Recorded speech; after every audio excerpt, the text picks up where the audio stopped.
सवाल में दिया गया है sine B minus C cos A minus B plus sign A minus B cos C minus D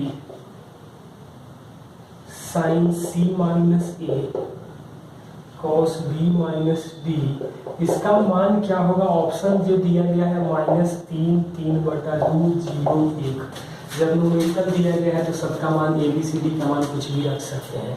तो एक काम करें ना कि ए बी सी डी सबको बराबर रख लें, सबको 30 डिग्री रख लें। तो साइन जीरो साइन जीरो यानी कि पूरी वैल्यू जो आ जाएगी वो 0 आ जाएगी।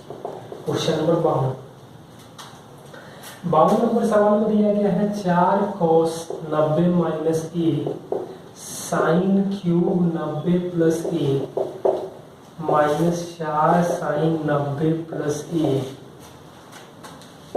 cos क्यूब 90 माइनस ए अपॉन cos 180 प्लस 8a/2। और जो ऑप्शन दिया गया है ये 0 1 2 -1, ये ऑप्शन हमें दिया गया है। तो यहाँ पर हम लोग ये देख सकते हैं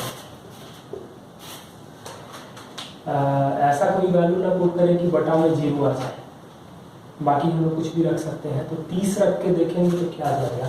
30 आके 340 x 420 210। ए का मान हम लोग 30 रखेंगे तो 4 cos 60 sine cube 120 minus 4 sine 120 cos cube 60 upon cos 210 मतलब 4 साइन 120 मतलब √3/2 और cos 60 यानी 1/2 कॉमन हो जाएगा। तो ये आ जाएगा 3/4 माइनस 1/4 और cos 210 का मान होता है -√3/2। ये दोनों कैंसिल यानी कि 2/4 यानी कि 1/2 यानी कि -1 आंसर हो जाएगा।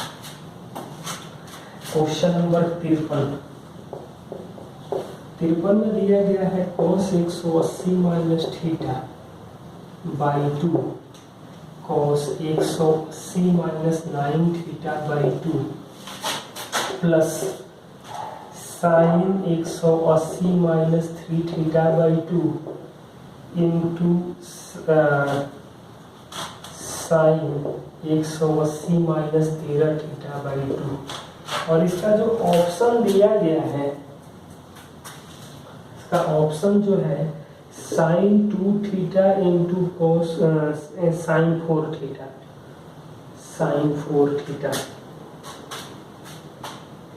cos 2θ into cos 6θ sine 2θ into sine 6θ और cos 2θ इंटू cos 4θ।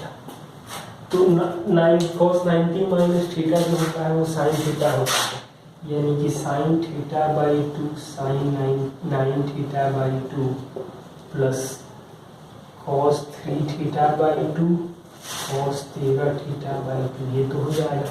एक तो फॉर्मूला होता है 2 से गुणा करके 2 से भाग देते 2 साइन ए साइन बी 2 cos ए cos बी, लेकिन वो लंबा होगा और फिर एक बार अप्लाई करना पड़ेगा। तो इसके लिए हम लोगों के लिए ज़्यादा बेहतर ऑप्शन ये है कि थीटा का मान यदि हम लोग 30 रखेंगे तो 60 120 60 180 कोई दिक्कत नहीं है, 60 180 और 60 120 लिखा जा सकता है। थीटा का मान 30 रख दें तो sine 15 sine 135 plus cos 45 cos 195। Sine 15 का मान होता है √3 माइनस 1/2 √2 और साइन 135 का वैल्यू होता है 1/√2 प्लस cos 1/√2 और cos 115 मैंने cos 15 आ जाएगा तो माइनस में आ जाएगा √3 + 1/2 नेगेटिव में, यानी कि 2√2, तो बटा में तो 4 हो जाएगा। √3 - 1 -√3 - 1 यानी -1/2 ऑप्शन में चेक कर लेना। 30 डिग्री रखने के बाद कौन सा ऑप्शन आता है। tan square 90 - theta minus sin square 90 - theta into, दोनों का ब्रैकेट है, cosec square 90 - theta into cot square 90 - theta. और ऑप्शन जो दिया गया है 0, 1, -1 और 2, तो हम लोग थीटा का मान 30 डिग्री रख दें तो क्या आ जाएगा। थीटा बराबर 30 डिग्री रखेंगे तो tan स्क्वायर 60 आ जाएगा 3, sin स्क्वायर 60 आ जाएगा 3/4, cosec स्क्वायर 60 यानी कि 4/3 और cot स्क्वायर 60 यानी कि 1/3, तो 12 - 3 यानी कि 9/4 गुणे 4/9 यानी कि 1 आ जाएगा। क्वेश्चन नंबर 55, बिंदु P और Q से आधार से x और y दूरी पर है। ये P है और ये Q है, x दूरी पर है और y दूरी पर है, ऊंचाई h है।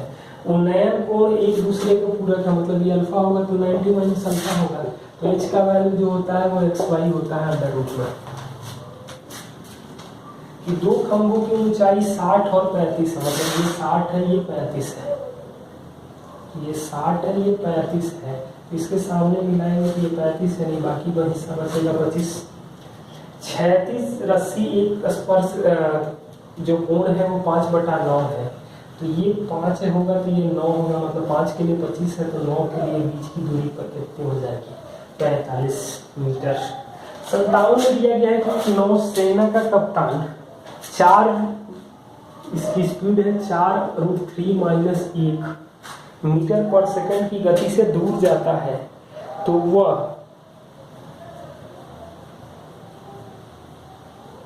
निरीक्षण करता है कि उन्नयन कोण 60 डिग्री से 45 डिग्री हो जाता है।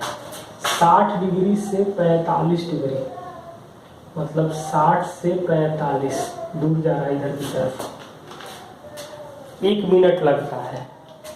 तो ये यदि x होगा तो ये आएगा x√3, 45 के सामने x√3, मतलब ये जो है √3 - 1 × x, 1 मिनट मतलब 240 √3 - 1 यानी कैंसिल, तो x का मान आ जाएगा 240। तो हाइट जो आ जाएगी ऊंचाई, तो 240 √3 मीटर, ये तो स्टैंडर्ड रिजल्ट आप लोग याद रख सकते हो।